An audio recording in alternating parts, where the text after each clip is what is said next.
My golden child twin framed me for her pregnancy. Entitled parents kicked me out to avoid drama. Then Karma had other plans. Hey Reddit, I'm 28 male, married to Layla, 27 female, and dad to Noah. My twin sister Chloe and I grew up in a house that revolved around her trophies and schedules. And way back in our teens, something went down that blew up my relationship with my parents. I'll lay out the timeline in the post, but no spoilers here. Fast forward. Layla and I have built a quiet, steady life for Noah, and now Chloe and my parents are back in the picture, pushing for access and trying to set the terms like nothing ever happened, looking for kid-first boundary scripts, a sanity check on a written apology, plus 1-year benchmark, and logistics for shutting down surprise drop-ins without turning it into a public scene. I was in the garage, 16 years old, trying to fix Mr. Daly's old lawnmower when my mom called me inside. I had grease on my fingers, a bolt in my mouth because I'd run out of hands, and the whole place smelled like stale gas. I figured she just wanted me to bring in groceries or move the trash bins. Instead, when I walked in, I saw the setup. Dad was sitting stiff on the couch, posture perfect, like he was in church. Mom stood near the coffee table with her phone in her hand, like she was about to hand down a verdict. Chloe, my twin, was perched on the armrest in her team warm-ups, hair pulled back, calm face on. Behind her, all the family trophies lined the shelf, almost everyone with her name on it. I had one spelling trophy shoved to the side like it didn't belong. Mom hit speaker and played a voicemail. A robotic clinic voice rattled off my full name. This is a reminder of your appointment regarding paternity acknowledgement paperwork. Bring ID call if you need to reschedule. Dad's eyes were already on me. Why would they say your full name if it wasn't you? I laughed because it was insane. Because someone typed it in? Mom slid a piece of paper across the table. Not even the original. A fuzzy photocopy of an acknowledgement of paternity form. My name typed in a box. A shaky signature that looked like mine if you tried it left-handed while walking. Where did you get this? I asked. A friend, Mom said. Someone who cares about our family. They don't want the girl's name out there. Before I could say another word, Dad's phone buzzed. He answered and put it on speaker. The assistant principal's careful voice said there were rumors circulating about a pregnant student and that my name had been mentioned. I can't confirm identities, he said. He suggested keeping things calm at home so Chloe could focus on her competitions. Then he hung up. The dishwasher clanked in the background. I could hear a spoon caught in the blades. Somehow that sound made me angrier than the rest. This isn't real, I said, pushing the copy back across the table. If this was filed, there'd be a record. You can't just hand me a photocopy and say I did this. It's fake. Then why is a clinic calling with your name? Mom snapped. Why did the school call? Why is there a form? Because someone typed my name. It wasn't me, I said, voice cracking higher than I wanted. I didn't get anyone pregnant. I barely know Maya. 2 hallway conversations, tops. People say her name because it's easier than checking facts. Chloe finally spoke, soft and careful. I don't want drama. I have regionals. I turned to her. Do you think I did this? Her eyes got shiny, like she was about to cry, but she kept her voice flat. I don't know what to think. That was it.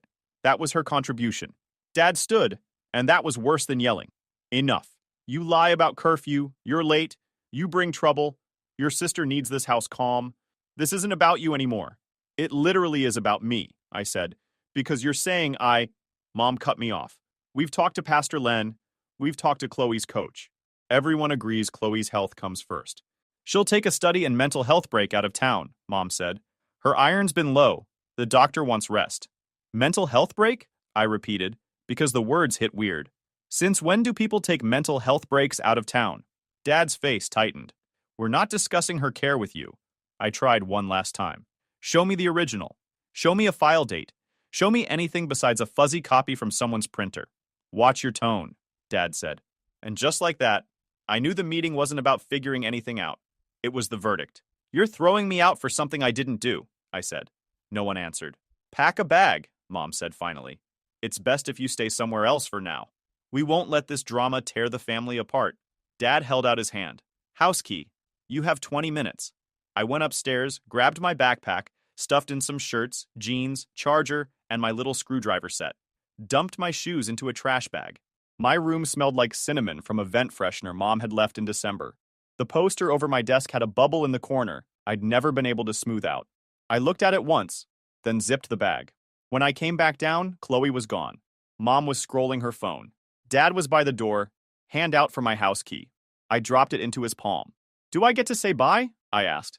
Don't make this harder, Mom said. I stepped onto the porch. The third board squeaked under my weight. I made sure to hit it. Outside, the neighborhood looked normal. Birds on wires, sprinklers ticking. Mr. Daly's mower was still torn open in the garage like I'd abandoned surgery. I slung my backpack on, carried the trash bag, and walked down the driveway. Turned left, not right, because right went past the neighbors who'd ask questions. At the bus stop, I kept repeating the same line in my head. If a paper is real, it leaves a trail. If a person loves you, they ask twice. Neither had happened. The next morning, I walked to school to empty my locker and talk to a counselor. The front office lady checked her screen and tilted her head. You've been withdrawn, she said. Independent study. Parent request. Nobody asked me, I said. She offered a smile shaped like a no. Sometimes families need to de-escalate. The next afternoon, I went back for my birth certificate and social security card. I didn't go in angry. I went in with a list. Mom stood in the hallway like a receptionist guarding a door. Those stay here, she said, arms folded. They're mine, I said. They're our families, Dad corrected from the living room. Until you're 18. I heard the safe hum in their closet and the tiny metallic click of the dial. I pictured my name on paper behind a wall I wasn't allowed to open. I need them to work, I said. Work somewhere that doesn't cause Chloe stress, Mom said, like the documents themselves owed her daughter peace. I ended up at the county office under humming lights, clutching a deli counter number, 94, while 61 blinked on the screen. A clerk with a coffee stain on her sleeve slid me forms. You can request replacements, she said. A pay stub will help. 2 days later, I came back with a wrinkled warehouse stub and cash for the fee. They printed me a temporary card. The paper still warm when it hit my palm. It wasn't love, but it was a trail with my name on it. The first night after I was kicked out, I texted whoever I thought might pick up. Ray from shop class was the only one. His mom answered the door, barely looked at me, and just said, "Couch is free." I dropped my backpack and trash bag next to the armrest and tried to sleep while the TV murmured and their fish tank bubbled in the corner. I lay awake half the night, stomach hollow, staring at the ceiling. In the morning, Ray's mom handed me a mug and stared at the fish tank instead of me. Your parents called, she said finally.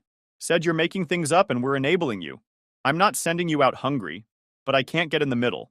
She pressed a grocery sack into my hands, 2 granola bars, a banana, and a travel-sized toothpaste. Couch was fine for a night, she said, voice small. After that, you'll have to figure it out. That's how I learned even other people's living rooms belonged more to my parents than to me. By the second night, I didn't want to impose. I ended up at the commuter lot near the park and ride. I stretched out on a bench in the back row under a buzzing light, hoodie bunched under my head, trying to keep warm. I didn't really sleep. Trucks rumbled through, birds started before 5, and by sunrise, I gave up. I washed my face in the gas station sink and bought a bottle of water just to feel like a paying customer. That same week, I walked into a temp office beside the laundromat. The lady behind the glass handed me a clipboard. I filled out forms, lied a little about experience, and 20 minutes later, she gave me a slip for warehouse work. 6 a.m. start, bring lunch. The place was just concrete floors, yellow tape lines, and forklifts buzzing like angry bees. A supervisor tossed me a scanner gun and pointed at a line. I learned on the fly. Scan boxes, stack them, tape them, drag them to pallets. Lunch was a peanut butter sandwich and an apple eaten while sitting on a broken pallet. At the end of the day, they handed me an envelope with a little cash inside. First real money I'd touched since being thrown out. I walked straight from the warehouse to the clinic that had called, grease still black under my nails. The lobby smelled like disinfectant and old magazines. I need to cancel an appointment made in my name, I told the front desk. The woman typed, frowned, and shook her head. I can't confirm anything without proper authorization. I am the person, I said, tapping the counter. She slid a laminated card toward me like a shield. Hypa, she said, as if the word could scrub my name off a form. If you didn't make the appointment, then there's nothing to cancel. By the door sat a basket of free pens stamped with the clinic logo. I took one. If they were going to say my name, I was taking something back. I called vital records from the curb. The clinic pen still clipped to my shirt. A woman with a kind voice and a tired cough checked twice. There's no filed acknowledgement under your name, she said, and you can't file one without both parties signing in person. I stopped by the police station, too, just to try. The officer at the desk listened, wrote half a page, and gave me a tiny card with an incident number. Sounds like a family dispute, he said. If there's no filed document and no complaining witness, there's not much for us to do. I walked out holding a number that wouldn't call me back. Still, it was one more piece of trail that said I wasn't crazy. That night, I searched paternity tests on a sticky library keyboard. The cheap kits still needed the mother or child to swab, and the lab ones cost more than a month of rent. I didn't have access to either, and the clinic lady had already said there was nothing on file with my name. The test I could afford was the one nobody wanted. The truth asked twice. That became my routine. Wake at 5, borrow rides, clock in, stack boxes, clock out. Nights were either the commuter lot or the cheap motel when it rained. The motel was $39.99 a night. Ice machine loud enough to wake the dead. AC coughing more than cooling. I slept with my wallet in my shoe and one eye open. By the second week, something shifted. A pallet jack lost a wheel, and everyone stood around like it was useless now. I flipped it, reset the clip, spun it, and got it working again. The foreman saw, grunted, and asked if I wanted Saturday landscaping. I said yes before he finished the sentence. That Saturday, I climbed into a truck that smelled like gas and wet mulch. We edged sidewalks, trimmed hedges, raked beds. The next day, the trimmer coughed and died mid-cut. I pulled the plug, cleaned it, mixed the gas right, got it running. The foreman tapped the side of the truck and said, "Ride with me next time." That felt like the first real yes I'd earned since everything went wrong. That Sunday, I tried to slip into the back pew and out again before the closing hymn. Pastor Len intercepted me in the hallway, lined with bulletin boards, scholarship flyers with Chloe's smile pinned to the corners. "Son," he said, hand on my shoulder like a paperweight. "Sometimes an apology heals even if it isn't strictly accurate. So I should apologize for something I didn't do? For the sake of your sister's season," he said, as if medals were a sacrament. On my way out, Chloe's coach caught my sleeve. "You showing up here causes distraction," she said. "Maybe give her space." Space, I learned, meant everyone else got to stand in the light while I waited in the corridor. On my way out, I passed the church office where the secretary wrestled a jammed copier. "These forms never feed right," she muttered, smacking the side panel. A corner of a familiar grid poked from the tray, boxes and witness lines. She glanced up, recognized me, and slid the stack face down. "Just helping a friend keep a young lady's name out of gossip," she said, a smile that asked me not to ask. The copy quality made sense after that. Through him, I found a room above a garage. One window, sloped ceiling, hot plate, mini fridge. $75 a week, cash. I paid 2 weeks up front and carried my backpack up those narrow stairs like it was gold. That little room, with its crooked window and squeaky floorboard, felt more like home than my parents' house had in months. Nights, I started haunting the library. Sat at sticky computers, printing GED practice tests. Worked through them until my eyes blurred. A month later, I took the real test and passed. 16 with a GED and a key to a room that wasn't theirs. The printout they gave me went straight into a plastic sleeve. Didn't feel like much to anyone else, but to me it was proof I wasn't done. A week later, I knocked on Mr. Daly's door with his mower cleaned, tuned, and stitched together with a new pull cord. He handed me $40 and a Tupperware of cookies. "Didn't think you'd finish," he said, not unkind. "Me neither," I said, and realized I had. Time has a way of blurring when every day looks the same. One job after another. Notebook full of receipts. Truck rattling down back roads. Before I knew it, years had gone by. I wasn't 16 anymore. I was 22, steady on my own 2 feet. By then, I'd upgraded from the room over the garage to a modest rental house. Nothing fancy. 2 bedrooms, faded carpet, kitchen that always smelled faintly like bleach no matter how much we scrubbed. But it was ours. And I say ours because somewhere in all that work, I met Layla. I was 22 when I met her. She wasn't impressed by trucks or stencils on the door. What got her attention was that I showed up on time. I stopped going to the church where apologies were favors. When I tried a barbecue again, it was across town, where my last name didn't ring any bells. We met at a church barbecue. I fixed a fried extension cord for the grill, and she teased me about being the only one under 30 who knew how to rewire something without burning it down. One conversation turned into 10. 10 turned into regular coffee, and before long, it wasn't me anymore. It was we. We got married small. I was 23, holding a paper ring that felt heavier than gold. No big hall, no huge guest list, just a courthouse, a couple friends as witnesses, and Layla's aunt baking us a cake that leaned to one side but tasted like heaven. The wedding cost less than my first truck, but it felt like the richest day of my life. With her came structure. She was better at paperwork than I was, kept receipts organized, balanced the books, and reminded me when tax season was coming. For the first time, the business didn't just survive, it grew. The week after our books finally balanced without a prayer, Mom texted out of nowhere after all these years, like nothing had ever happened. Bring the truck Saturday. Chloe's moving into the team house. I stared at the screen. That's my work truck, I typed. And how does she know about the truck? Do they stalk me now? Family pitches in, she sent back. You owe us for the years we kept things steady for your sister. Layla read over my shoulder, eyes hard. Tell her no. I did. Mom stopped replying, and for a day my phone felt lighter than it had in years. We had steady clients. One beat-up pickup with stenciled doors, and enough in the bank that the lights never flickered. And then came Noah. We didn't plan for it the way some people do, with binders and spreadsheets. We got a call from the county asking if we'd consider fostering. I was 24, and the spare room finally had a purpose besides storage. Layla and I had talked about it before, mostly in passing. We had the spare room, we had stability, and we both knew what it felt like to grow up in houses where kids weren't always first. We said yes. Quick pause, fellas. YouTube just dropped this new hype feature. If you're hooked on this story, smash that hype button. It tells YouTube this video deserves to blow up, and it keeps even crazier stories coming your way. Thanks so much for your support. All right, back to the drama. Saying yes wasn't magic. We did the classes in a room that smelled like dry erase markers and burnt coffee. We let a caseworker photograph the spare room, the fridge, the smoke alarms. We signed papers that said we'd keep routines, show up to court, say hard truths softly. We checked the box for school age and another box that said place local if possible. When the phone rang weeks later, the voice said, 7-year-old boy needs stability, stays in his school zone if he can. We didn't know his name then. We just knew we had a bed that didn't squeak and a light we could leave on. The night Noah arrived, he was 7. Thin, quiet, eyes always tracking the exits. He carried one duffel bag and wore sneakers that had holes near the toes. He said sir and miss too much, like he thought politeness was the only thing keeping him safe.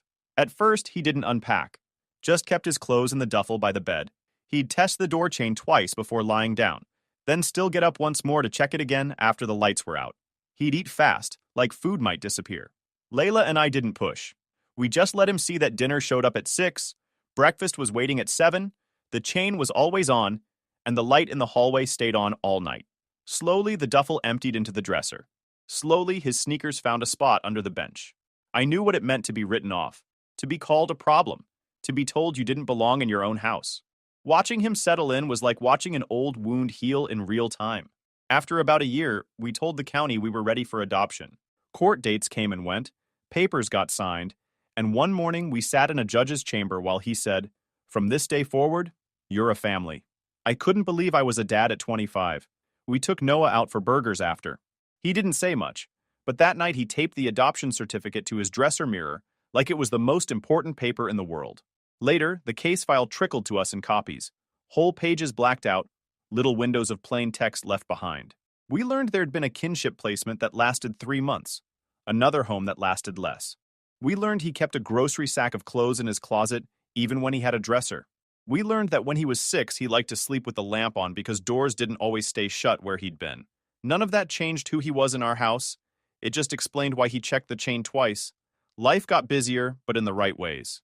Homework at the table, soccer practice runs, dentist appointments, birthday candles in the kitchen. I still worked repairs, but now I had more reason to come home early. Layla ran the books. Noah slowly became less foster kid and more just kid. I didn't think much about my old house anymore. Years had passed since the day I stood on that porch for the last time. I'd stopped waiting for apologies, stopped waiting for Chloe to tell the truth, stopped waiting for my parents to see me as anything but the family's scapegoat. Life was steady for the first time in years. The house was calm, work was reliable, and Noah had started to really feel like he belonged.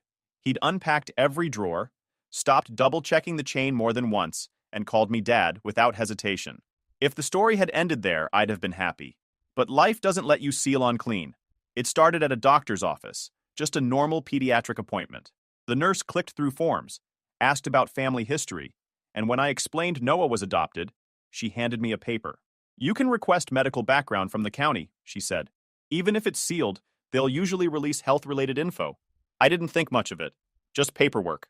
Weeks later, an envelope showed up in our mailbox. Plain white county letterhead. I tore it open at the kitchen table. Most of the page was blacked out, but one line slipped through. Birth mother, Chloe Smith. I read it twice, 3 times. My stomach dropped. Layla asked what it said.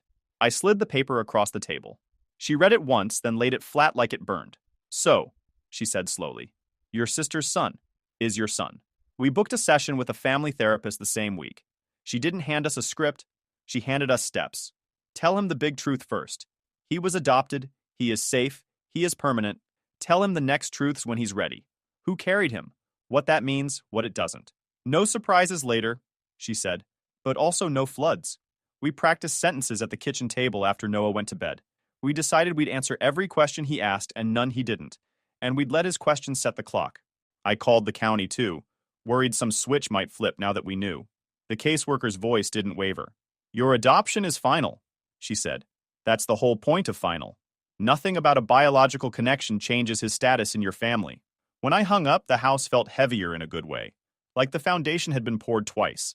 It hit me like I was 16 all over again. The letter wasn't supposed to name anyone, not outright. That's the rule with sealed records. But our last name is common and plain, and the line didn't say more than birth mother Chloe Smith. Non-identifying, technically. Identifying enough for me. It felt like the county had left a door ajar, with a chair in front of it, as if to say, we won't push, but if you look, you'll see. All those nights in the commuter lot, the cheap motel, the jobs just to scrape together rent. Chloe was out of sight, supposedly at appointments for anemia. My parents told everyone she had an iron deficiency. The whole family rallied to protect her image, while I got branded the screw-up. And now here it was in black and white. The baby she carried back then had been Noah all along. The boy I'd taken in, loved, raised. My phone started buzzing with calls. First mom, then dad, then numbers I hadn't seen in years. Uncles, aunts, cousins. Voicemails stacked up, all saying the same thing. We didn't know. We're sorry. We want to see you. We want to meet him. I ignored them at first. Let the inbox fill. But the calls didn't stop. It was like the whole family had woken up at once. The same people who'd shut their doors on me suddenly wanted back in. 2 days later, they tried my driveway instead. I saw them through the blinds, mom with a gift bag, dad with that tight-lipped face he wore to funerals. Layla squeezed my hand. I stepped onto the porch and closed the door behind me. Not here, I said. Public place. Daylight. Then we talk. Mom pushed the gift bag toward me. Tissue paper bled gold. For our grandson, she said, savoring the word our. You can leave it, I said, or take it with you. They left it on the steps. Inside was a tiny jersey with our last name across the back, a claim stitched in block letters. I set it in the hall closet, high up, where Noah wouldn't see. The next week, they tried the soccer field. They waited until halftime, then stood at the chain link with a phone recording and a brand new ball tucked in a crook of Mom's arm. Noah glanced up, eyes flicking from them to me. I jogged over to the fence. Not today, I said. Not like this. Dad's jaw clicked. We're his grandparents. You're the people who need to call first, I said. The ref blew the whistle. I walked back to the bench, and Noah kept looking at me, not at them. The next morning, I met the principal with a folder, adoption decree on top, my no-contact note underneath. We won't be the place where adults ambush a child, she said, and printed a copy for the office. She added our names to the pickup list, and only our names. She emailed coaches, teachers, volunteers. If anyone records him at close range without permission, she said, we'll ask them to leave. I walked out feeling like a door had been locked on purpose this time. 2 weeks later, there was another knock. Caseworker, clipboard, careful smile. We received a report, she said, letting the sentence dangle so I could hang whatever I wanted on it. We showed her the fridge, the homework bowl, the chore chart with crooked check marks. Noah offered her a juice box and asked if she liked strawberry. She left a card on the table. Anonymous calls are common after adoptions, she said gently. We close them when we see what we need to see. The door clicked behind her, and Layla and I breathed out at the same time. I agreed to meet them. My choice of battleground. A diner with burnt coffee and 2 bright blinds. I sat first, back to the wall. They slid in opposite like we were haggling over a used car. Mom started. We didn't know about Chloe, she said. We believed the paperwork. You thought protecting her medals mattered more than asking me twice, I said. Dad leaned forward, fingers steepled. We want to be part of Noah's life. We can help with pickup, school, church. We should be on the forms, emergency contacts. That's what family does. Here are my terms, I said, laying the napkin flat like it was a contract. 1. You put the truth in writing. No soft language. We believed a copy. We kicked you out. We chose her. 2. No contact with Noah unless I say so. No surprises, no sidelines, no chain link fences. 3. You keep it consistent for a year. Calls when you say you'll call. Letters on time. You do the showing up for once. Dad's mouth twitched. A year? I stirred my coffee. I did 10. The waitress refilled our cups like she hadn't heard a word. They didn't agree out loud, but they didn't walk out either. When I left money for the check, I left the napkin too. Layla and I stopped by legal aid on the way home. A lawyer in a wrinkled tie read our notes and nodded. Grandparents don't have automatic rights here, he said. They have relationships. If they want one, they can build it by your rules or not at all. He drafted a short letter on letterhead to the school and one to my parents. No surprise contact, all requests through me. I'd never seen my boundaries printed before. It's amazing how real a sentence looks when it has a header. That weekend, Noah sorted Lego into color piles and asked, "Do I have anybody else who looks like me?" We'd practiced for that one. "There's a woman who carried you when she was very young," I said. "She couldn't be a mom then. We became your family, and that's forever. When you want more of the story, you can ask any time." He thought about it the way he studies instructions. Eyes moving, hands still. "Okay," he said, and went back to building a bridge that didn't wobble. Sometimes they left messages. Sometimes they didn't. Eventually, the letters started arriving. Plain envelopes, short sentences, written in a way that sounded like they'd finally accepted the terms. Chloe kept texting, asking again for photos. Updates. That was the only channel. An aunt sent a text that night that wasn't an apology so much as a memory. "Your mom washed Chloe's team jacket in July and said she must be retaining water from the heat." I stared at the screen until it went dark. Maybe they didn't know. Maybe they refused to know. Either way, they chose a version of the world where I was the one who needed to leave. A week later, a certified envelope arrived with a note dressed up like an apology. "We're sorry for any misunderstanding. Choices were made under stress." The envelope had $500 with it. I slid it back into the sleeve and wrote 3 sentences on a sticky note. "This isn't the truth. Try again with plain words. No passive voice." I mailed it back in their own envelope. The second try landed sharper, stripped of lacquer and excuses. The first letter from my parents came about a month after that diner meeting. No long explanations, no "we did our best." Just plain words on lined paper. "We believed a copy. We kicked you out. We chose her. We were wrong. And these $500 are for our grandkid. Please take it." That was it. No signature flourish, no dramatic apology. I didn't write back. Didn't need to. Layla read it once, slipped it into a clear sleeve, and filed it in the drawer with Noah's adoption decree. "We'll see if they keep it up," she said. And sure enough, the next month another letter came. Short again, but direct. Month after that, same thing. For once, they were the ones trying to prove themselves. Chloe tried her angle too. Tried her angle. She texted me one night. "Just one picture of him every now and then, please." I sent her a screenshot of the rules. 1 update a year, no names, no faces, no mom talk. She replied with "okay" and 3 crying emojis. That was the last I heard for a while. Boundaries held. Until she tried the side door. The school nurse called to confirm a new emergency contact. Chloe had listed herself as maternal relative. I drove over on my lunch break with a folder of adoption papers and the rules printed in 12-point. The nurse apologized and fixed the file while I stood there with my palms flat on the counter, breathing. On my way out, I passed a bulletin with sign-up sheets for field day. I put my name down for the water table. If Chloe wanted a role, she'd have to learn to spell volunteer like the rest of us. The ripple effect showed up all over town. The assistant principal sent me a short email. Said he regretted ever calling my parents with serious allegations back then without checking facts. 3 sentences, nothing more. I didn't reply, just archived it. Neighbors who once looked away now gave me small nods when we crossed paths. The pastor, who used to hold Chloe up as the shining example in bulletins, quietly stopped mentioning our family at all. And Chloe, once the golden twin everyone rallied around, was just another person in town now, living with choices she couldn't hide behind me anymore.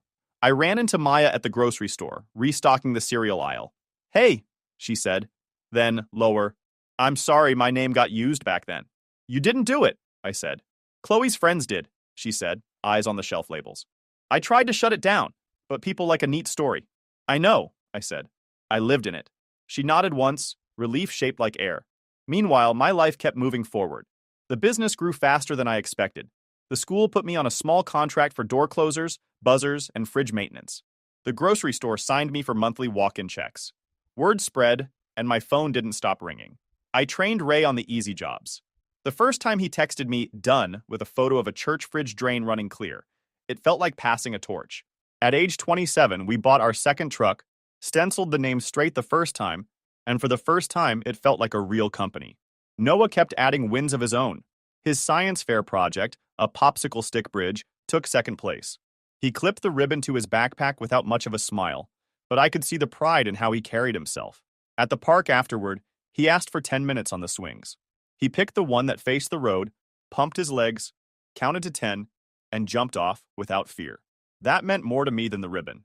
My parents finally put in ink what they used to dodge. Chloe was seen plainly. The same people who called me a liar now send brief, dated apologies. I kept my hands on the wheel. I worked, I showed up, I parented.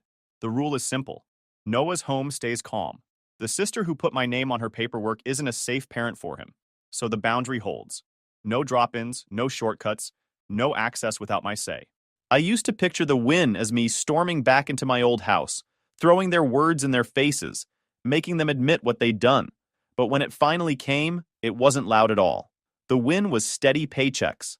The win was Layla laughing in the kitchen while she balanced the books.